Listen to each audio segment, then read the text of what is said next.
Thank you. And then under the new budgets for this same fiscal year, the first item is the GoBiz Capital Infusion Grant Program. And it says that we are getting $490,000 from this program. And this wasn't on my radar screen until we talked about it. And can you explain what that is?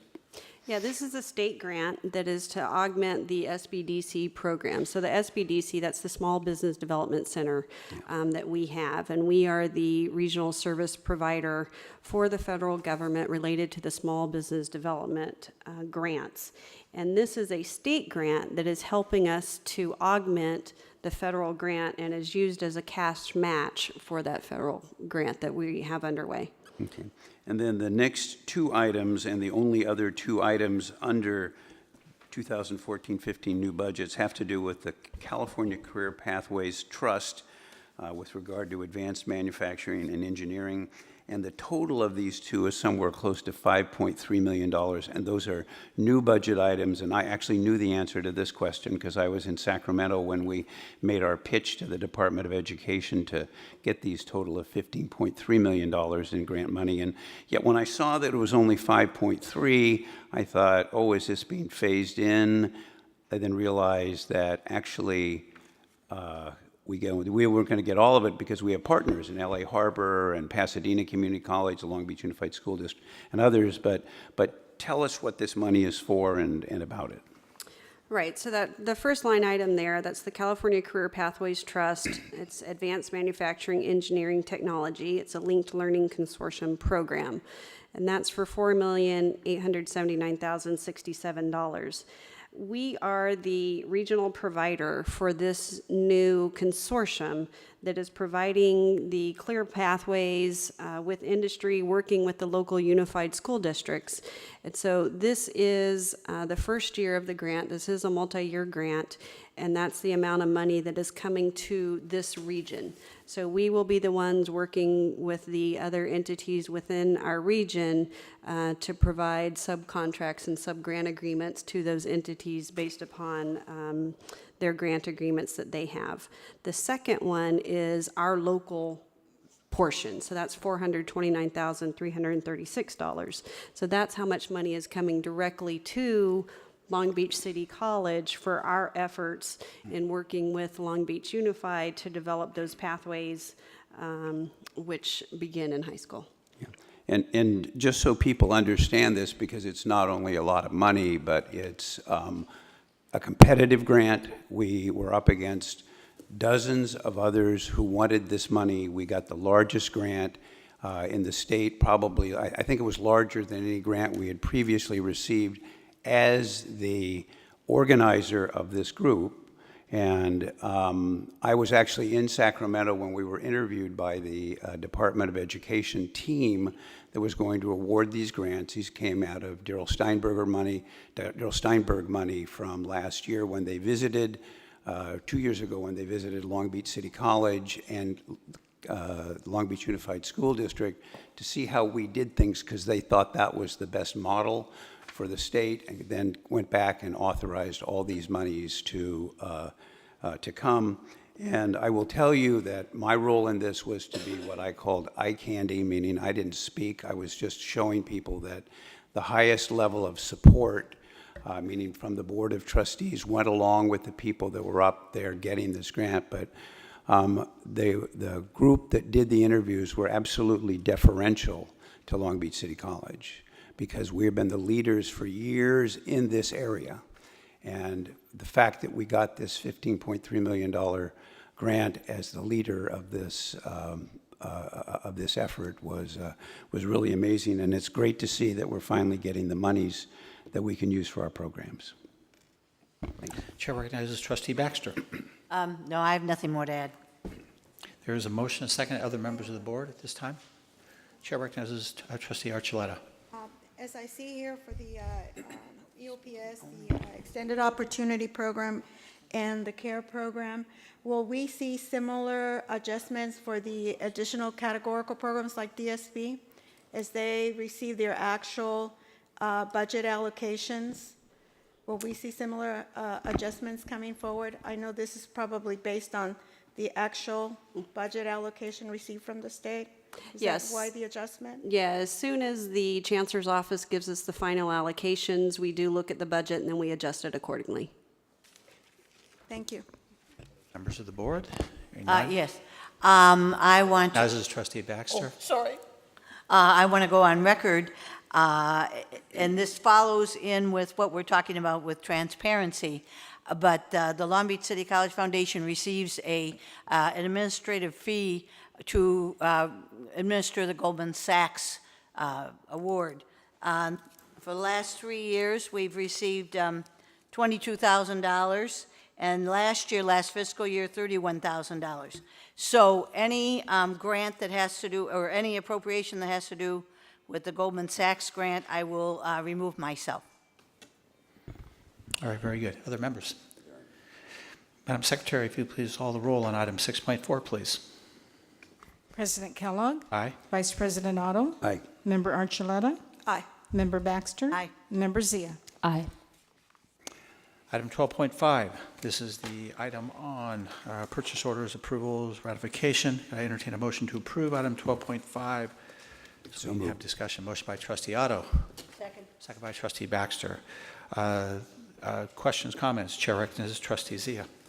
Yes, thank you, President Kellogg. I pulled this item because in our docket, it's about, shows that there's no items under $25,000. It's about $772,000 and, some change. I just wanted to thank staff. For the members of the public, just so you know, our staff provided a list of these expenditures, even though it's not in our docket. And although there's no description for the services, nothing here looks objectionable in my viewpoint. And I just request that we attach this to the board minutes so that the public can see what we see, since it's not in our docket. And I will approve this, even though the descriptions are not that detailed, but this looks good to me, and I really want to thank our staff for providing this to us, to all of us, before noon. And I also wanted to thank everyone on the board for their commitment to increasing our efforts for transparency. And that's all I have. So if we can add this to the minutes, President Kellogg, that would be great, so the public see what we see. Thank you. There's a motion, a second on the floor. Okay, I got some comments. Chair recognizes trustee Otto. Yeah, and incidentally, I don't see anything wrong with adding this to the minutes, so I know we're just asking for that. We're not taking a vote on that. But I had a couple of questions, and the same thing leaped out at me when I read my board book earlier about this large amount of expenditure without the purchase orders listed. And so I talked to Anne Marie about this, and there was one for the large one was for $477,000, and I said, so how can this not be under $25,000? And can you explain the reasoning for that and why it wasn't included? Yes, so if you look. And excuse me, so I don't have to ask it again. And also, right above that, these both come from Fund 46, which I know to be the bond fund, and it's with Dell. Both of them were with Dell Marketing. One's for $477,000 and one's for $73,000, but same thing. Right, so both of these purchase orders are issued utilizing a piggyback bid that the board authorized us to enter into a contract regarding that piggyback bid back in September of 2009. And so if you will see in the language of the purchase order approval, it says to authorize the issuance of purchase orders for the period of October 6th through October 17th, excluding purchase orders already approved by the board. So it's been the past practice, if a purchase order is listed within that dollar amount that exceeds $25,000, if the board has already approved that contract, we don't list it a second time because the board has already seen it and has already approved it. So that's the reason it wasn't detailed out. The two purchase orders in particular that you were questioning, the Dell Marketing for $73,768.43. That was for the computers that are going into the newly renovated and modernized JJ building to allow for our alternate fuels program, new computer classrooms that have that are underway right there. And then the other purchase order to Dell Marketing, the $477,286.74. That's for the computers and the networking equipment that's going into the AA and BB buildings over at the PCC campus. Yeah, and can you explain what a piggyback contract is and what that means for us here, and what are our benefits that we receive from that? Right, so within the Public Contract Code, if a purchase for goods and services is going to exceed over $83,000, then typically we're required to go out for a formal bid to purchase those items. However, the code does allow us that if another governmental entity issues a bid and puts language in their bid to allow other governmental entities to use that bid, then you can do that. And so by utilizing the bids that have been done by another governmental entity, it saves time and effort locally for our own staff, since someone has already done the formal bid and we are just what they call piggybacking on that bid.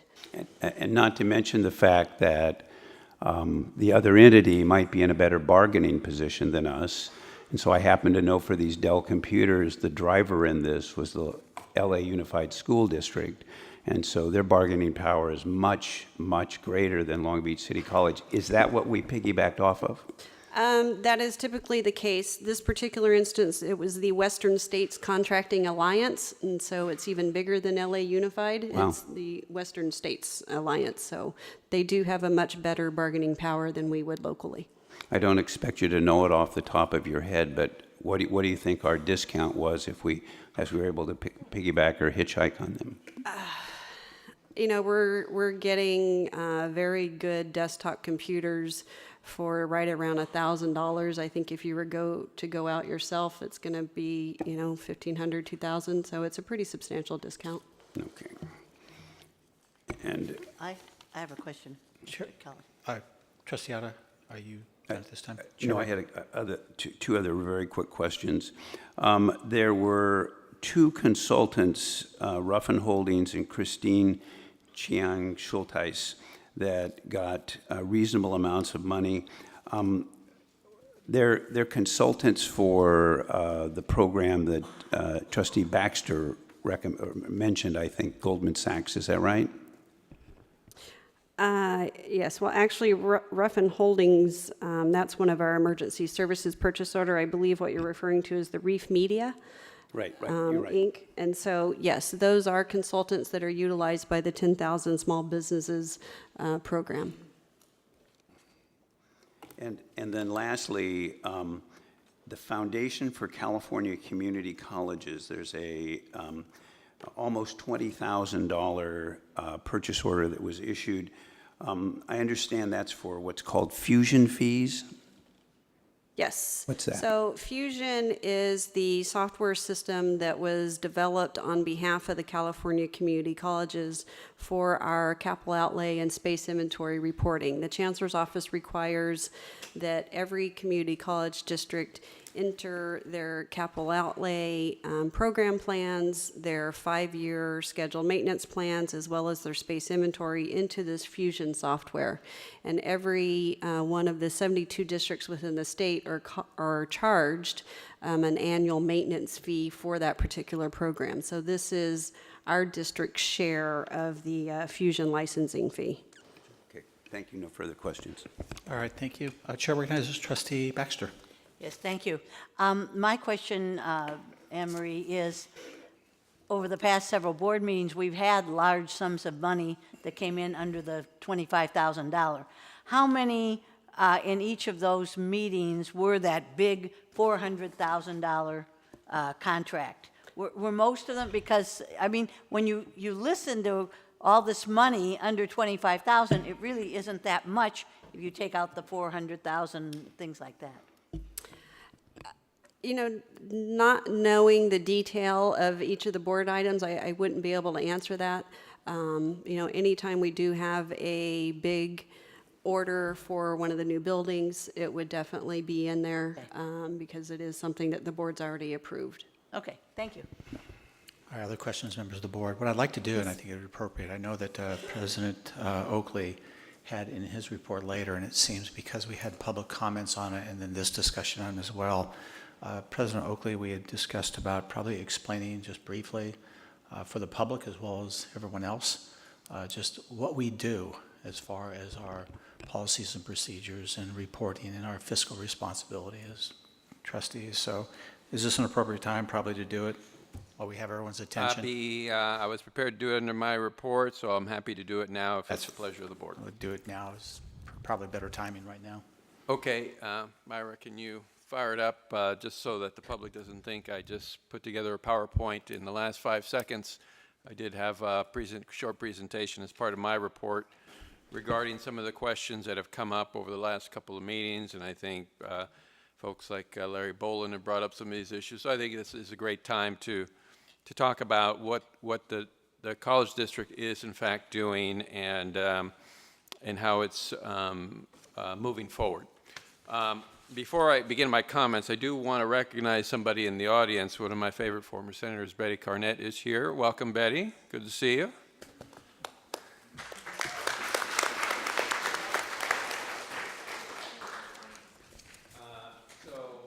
So with that, I will try to make this quick, but wanted to highlight some of the ongoing efforts that the college district has been making to enhance access to information. And these efforts have been ongoing for the better part of the last year and a half. They've been in discussion.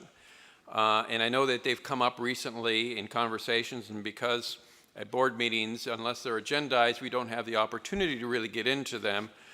So as part of my report, I wanted to take a moment to just brief everyone on what are the ongoing efforts. So the board's primary responsibility has been articulated many times over the last several years is student success. That is the board's primary responsibility, to ensure that the students who attend Long Beach City College get the best quality education and that resources are allocated in the most effective way possible to ensure that students are getting what they come here to get, which is the best quality education at the most reasonable price. And I do want to remind the audience that California community colleges are still the lowest cost college education in the nation at $46 a unit. So I realize that costs have escalated tremendously at the four-year universities, but California community colleges continue to remain the highest quality, least cost alternative in the nation. It is a primary responsibility to ensure that there is effective use of taxpayer dollars. And certainly as the superintendent and president, I take an oath to uphold the policies of the Board of Trustees to ensure that that happens. So what does happen? So there are many, many layers of checks and balances that exist at this college district, as well as every California community college district, because as Mr. Bolin mentioned, we are heavily regulated. Not only are there the checks and balances that occur within the college district, but they also occur at the County Office of Education, the Los Angeles County Office of Education, because many of the expenditures that this board approves are then audited and approved at the county level because they're the ones who actually cut many of those checks. So there are multiple layers of checks and balances. The first layer that I want to draw attention to is our own internal controls. And the board ensures that we have appropriate internal controls by requiring that we have an independent audit every year on those internal controls. So internal controls relate to things like ensuring that if cash is handled, that there are procedures in place to reduce fraud, to reduce the amount of loss, to ensure that there are multiple people looking at the way the cash is handled, and that the same person entering a deposit isn't the same person collecting the cash. Everything from that to ensuring that every expenditure has multiple layers of checks and balances. Again, so that one person entering in financial data isn't the same person cutting the check, or there are multiple approval levels that are required. And the board, several years back, adopted a financial management system, PeopleSoft, that built into it those internal controls so that individuals at any given department can't have the authority necessary to approve an expenditure and actually cut a check. So those are what we refer to as internal controls, and there are many, many layers in every department, everything from division, administrative assistants on up to the director of fiscal. All those are dispersed. For example, I have no control over cutting checks. Although my signature is on those checks, I cannot print a check, I cannot approve of a check, so I'm barred from taking any money from the college district unless everybody colludes with me, which I assure you that's not happening. The other level of checks and balances is an annual independent audit. The California Community College, by statute, requires that an annual independent audit be done by the Board of Trustees on the expenditures that the college makes. And there are many requirements that the internal auditors must follow. For example, they must look at federal financial aid expenditures. We receive a lot of money from the federal government. In order to qualify to receive those funds to distribute to students, we are required to audit financial aid disbursements. And we'll talk a little bit more about financial aid later on today. They're required to check to see how we report full-time equivalent students, how we report our actual enrollment. There are specific rules for that. So they're required by law to proceed through all of these layers of checks. In addition, the Chancellor's Office of the California Community Colleges does its own review of certain expenditures. And then we have, for the Board of Trustees, a quarterly expenditure review, which is on the agenda later today. And then we also have an internal auditor. So we have ongoing internal audits. Bob Raposa, who many in staff know, is the internal auditor, and his job is to continuously review our controls, because from what's required of the Board of Trustees by law is to ensure that a college district has the appropriate controls and checks and balances to ensure that all expenditures are conducted within the guidelines and within the regulations and state and federal mandates that are required of us. And of course, for the bond funds, which are also taxpayer funds, we are required to have a Citizens Bond Oversight Committee, which we do, and they also receive an independent audit of those expenditures. So again, this is just to reiterate what exists currently. It is a board priority to have efficient, cost-effective, and transparent business operations. Now, within that, there is a certain staffing requirement. The business operations begin at the lowest level in the departments which educate our students. Departments such as English, social sciences, anthropology, you name it, request expenditures to provide students with the supplies they need in order to educate them in the classroom. That is an ongoing effort.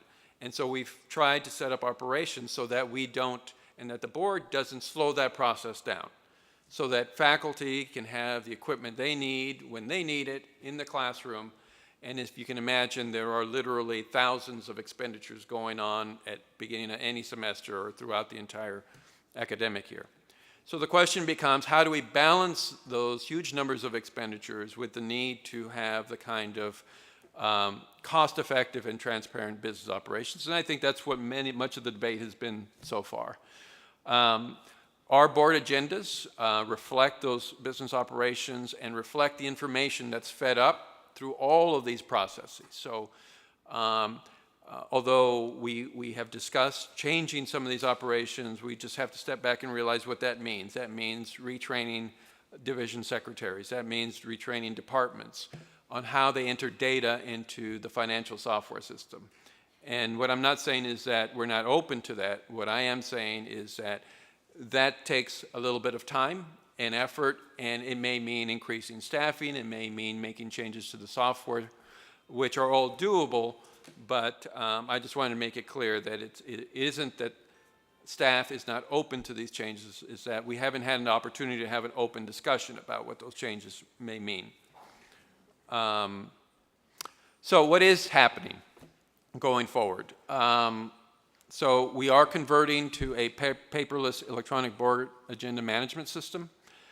We have been looking at several management systems over the course of the last year and a half.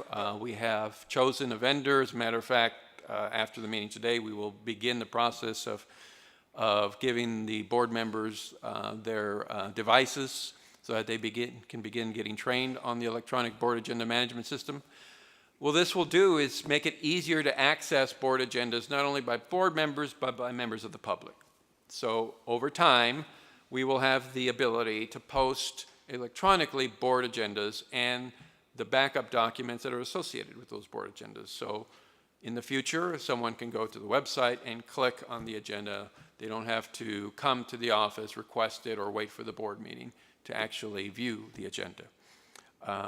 Now, I have the great privilege of being a board member of the California Forward, which focuses completely on transparency for all levels of government. And I can tell you that this college is and has been dedicated to enhancing the transparency, and has over time. And I think we can continue to do so. And I appreciate all the comments that the board members have made.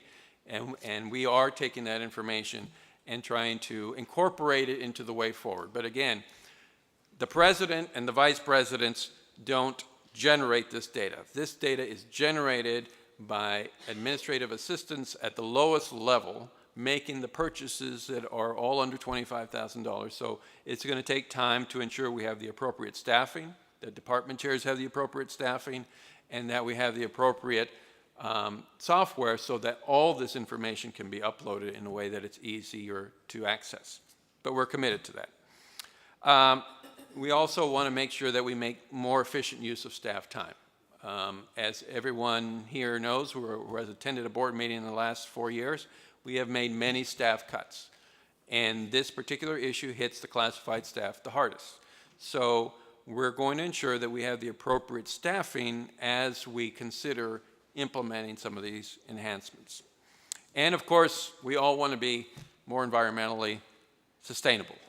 And so reducing the amount of paper is certainly an issue that the board has made clear to us over the last few years that it wants to see happen. And so we expect to roll this out in January.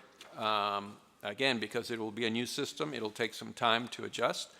But we will be able to, as Trustee Zia has requested and Trustee Baxter has requested, we'll be able to have the purchase order information that they are currently getting now offline. We will be able to have it online ahead of time when the agenda is posted. So again, as we go online in January, we will have access to board agendas, minutes, and the supporting documents will all be available on the website. So I hope that gives a little bit better perspective on where we're at and where we're going, and I appreciate all the support that the board has given us and given to the staff to support our efforts to get there. That's all I have. All right. Comment. Comments? I had a... Chair recognizes Trustee Zia. Well, thank you. I'm very delighted. I didn't expect a presentation. I also want to thank the members of the public for speaking on the item. I did want to just put it out there. I've asked our Vice President, Ms. Gable. We talked about it over the phone, but I just wanted to put it out there. A couple of the questions I had, and that was on payments made to Department of Justice. And David Joel McDonald, I see about 1, 2, 3, 4 different POs with the same source of funding, it seems, which was the unrestricted general fund.